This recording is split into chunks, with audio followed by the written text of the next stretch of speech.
कार्तिक मास महात्म कथा अध्याय 25 में हमने जाना कि राजा दशरथ और उनकी तीनों रानियों का पूर्व जन्म क्या था।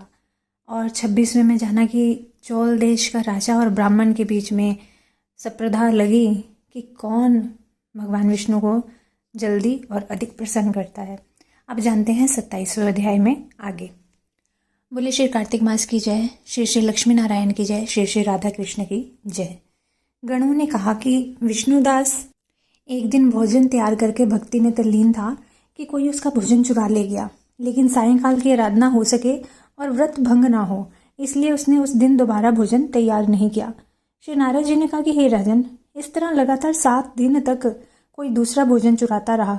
तब वह हैरान होकर सोचने लगा कि यह तो बड़ी विचित्र घटना है कि ना जाने कौन हर रोज मेरा भोजन चुरा कर ले जाता है।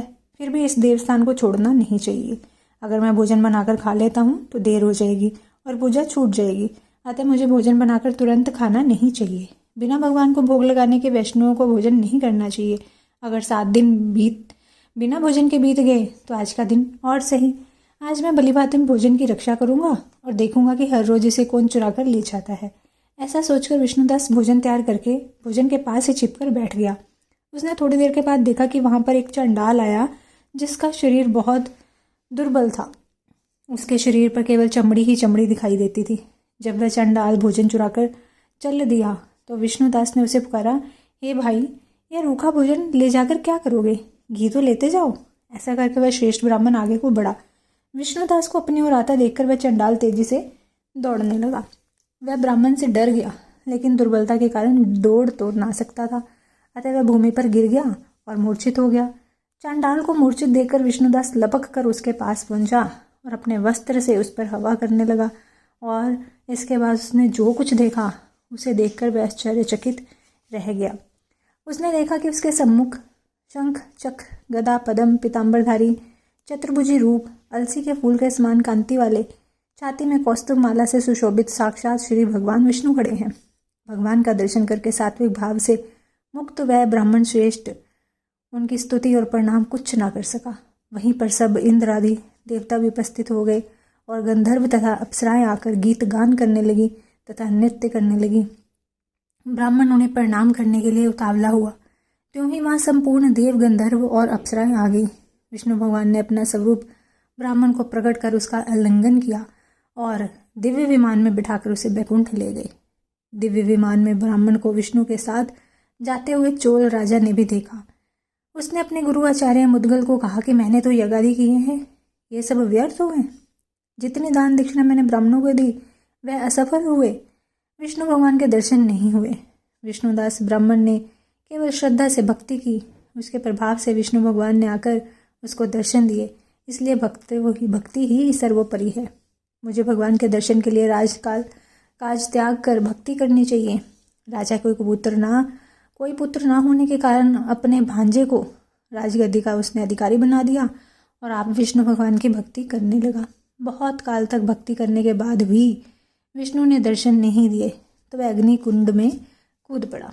अग्नि में प्रकट होकर विष्णु भगवान ने राजा को गोदी में उठा लिया और कहा कि मैं तेरे त्याग और भक्ति से बहुत प्रसन्न हूँ। उसका आलिंगन करके उसको दिव्य विमान में बिठाकर अपने साथ बिठाकर बैकुंठ को ले गए। विष्णु जी ने अपने समान रूप वाले ब्राह्मण को पुण्यशील और राजा चोल को सुशील नामक नाम देकर दोनों को अपना द्वारपाल बनाया। 28वां अध्याय। धर्मदत्त ने पूछा कि हे देवराज, जय और विजय ने अपने पूर्व जन्म में ऐसा कौन सा पुण्य किया जिससे भगवान विष्णु का रूप धारण करके वह उनके द्वारपाल हुए। प्राचीन काल में वृण बिंदु की पुत्री देवहूति से धर्म ऋषि द्वारा केवल देखने मात्र से ही 2 सुंदर बालक उत्पन्न हुए। उनमें से बड़े का नाम जय और छोटे का नाम अजय हुआ। बाद में देवहूति के गर्भ से कपिल देव जी भी हुए। जय और अजय दोनों ही विष्णु जी के बड़े भक्त और धर्मात्मा थे। दोनों ही नित्य प्रति अष्टाक्षर मंत्र का जाप करते थे और विष्णु जी का व्रत करते थे। भगवान इन दोनों भाइयों पर अत्यंत प्रसन्न थे और नित्य पूजा के समय उनको दर्शन दिया करते थे। एक समय राजा के निमंत्रण पर देवऋषि नारद जी गणों सहित राजा के यज्ञ में जय ने ब्रह्मा और अजय ने पुरोहित बनकर यज्ञ को संपूर्ण करवाया। यज्ञ की विधि पूर्वक समाप्ति हुई। मारुत राजा ने जय और अजय को बहुत सा धन दिया। वे दोनों भाई दक्षिणा लेकर अपने आश्रम में आए। धन का बंटवारा करते समय दोनों भाई का आपस में झगड़ा हो गया। जय ने अजय से कहा कि धन के बराबर बराबर भाग होने चाहिए। अजय ने कहा कि जितना धन जिसको मिला है उतना धन उसी का ही है। तब जय ने क्रोध में आकर अजय को श्राप दे दिया कि तुम धन लेकर नहीं देना चाहते हो, इसलिए तुम ग्राह हो जाओ। अजय ने जय का शाप स्वीकार कर लिया और जय को शाप दिया कि तू अभिमानी है, इसलिए हाथी हो जा। जब नियम पूर्वक दोनों की पूजा के समय भगवान उनको दर्शन देने के लिए आए तो दोनों ने भगवान से श्राप मोचन का उपाय पूछा। दोनों ने प्रभु से कहा कि हे देव, हम आपके भक्त हैं, मगर हाथी की योनि में कैसे होंगे? हे कृपा सागर, श्राप से हमारा उद्धार कीजिए। भगवान विष्णु जी ने कहा कि मेरे भक्तों की वाणी कभी असत्य नहीं होती, यमराज भी उसको अन्यथा नहीं कर सकते। पूर्व काल में मुझे भक्तराज प्रहलाद के कहने पर स्तंभ में से प्रकट होना पड़ा था और राजा अम्बरीश के कहने पर 10 अवतार लेने पड़े थे। अतः तुम दोनों अपने शापों को भोग कर मेरे लोक को प्राप्त होगे। इतना कहकर विष्णु जी अंतर्ध्यान हो गए। फिर वह गंडकी नदी के किनारे मगर और हाथी हुए। जाति स्मरण रहने के कारण इस योनि में भी भगवान विष्णु का व्रत नियम से करते रहे। एक दिन कार्तिक की पूर्णमासी को वह हाथी स्नान करने को गंडकी नदी में गया। तब पिछले जन्म का श्राप स्मरण करके मगर ने हाथी को पकड़ लिया। तो हाथी ने भी विष्णु जी का स्मरण किया। फिर क्या, तुरंत ही शंख चक्र गदा पद्मधारी भगवान ने अपने सुदर्शन चक्र द्वारा उन दोनों को अपने जैसा रूप देकर उन्हें बैकुंठ में ले गए। उसी दिन से उस स्थान का नाम हरिक्षेत्र प्रसिद्ध है। चक्र के घात से वहाँ के पत्थरों के में भी चिन्ह बने हुए हैं।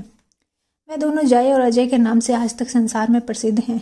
हे प्रिय, आपने विष्णु जी के द्वारपालों के संबंध में जो प्रश्न किया था उनका विस्तृत उत्तर मैंने दे दिया है। इसलिए हे द्विज, तुम भी ईर्ष्या और द्वेष को त्याग कर नित्य भगवान विष्णु का व्रत करो। जगत के प्रत्येक जीवन को समदृष्टि से देखो। तुला, मकर और मेष की संक्रांति में नित्य प्रातः स्नान करो। तुलसी वन की रक्षा किया करो। एकादशी व्रत किया करो। गो, ब्राह्मण, वैष्णव की सेवा के लिए हर समय तैयार रहा करो। व्रत करने वालों को मसूर दाल और बैंगन के साग को कदापि प्रयोग ना करना चाहिए। हे धर्मदत्त, ऐसा करने पर तुम शरीर त्याग कर हम लोगों के समान गति पाओगे। भगवान विष्णु को प्रसन्न करने वाले इस व्रत के समान फल देने वाला तीर्थ, दान और यज्ञ दूसरा और कोई नहीं है।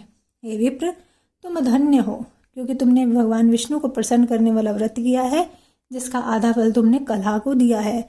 उसके बाद हम कलह को बैकुंठ में ले जा रहे हैं। तब नारद जी ने कहा कि हे राजन, इस प्रकार धर्मदत्त को विष्णु भक्ति का उपदेश देकर कलह को साथ लेकर विष्णु के पार्षद बैकुंठ को चले गए और धर्मदत्त भी उनके आदेशानुसार विष्णु के व्रत में तल्लीन हो गया। जब उसका देहांत हुआ तो अपनी स्त्रियों के साथ विष्णु लोक को गया। हे राजन, जो कोई भी प्राचीन काल के इस इतिहास को सुनता है और सुनाता है वह अंत में विष्णु लोक को प्राप्त होता है। बोलिए श्री कार्तिक मास की जय, श्री श्री राधा कृष्ण की जय, श्री श्री लक्ष्मी नारायण की जय। अगर आप मेरे चैनल पर नए हैं तो कृपया मेरे चैनल को लाइक कीजिएगा, सब्सक्राइब कीजिएगा और बेल आइकन को साथ में प्रेस कर दीजिएगा ताकि हर वीडियो की नोटिफिकेशन आपको मिलती रहे। और अगर वीडियो अच्छी लगे तो कमेंट ज़रूर कीजिएगा। मिलती हूँ अपने अगली वीडियो के साथ। तब तक के लिए सभी को हरे कृष्णा, राधे राधे।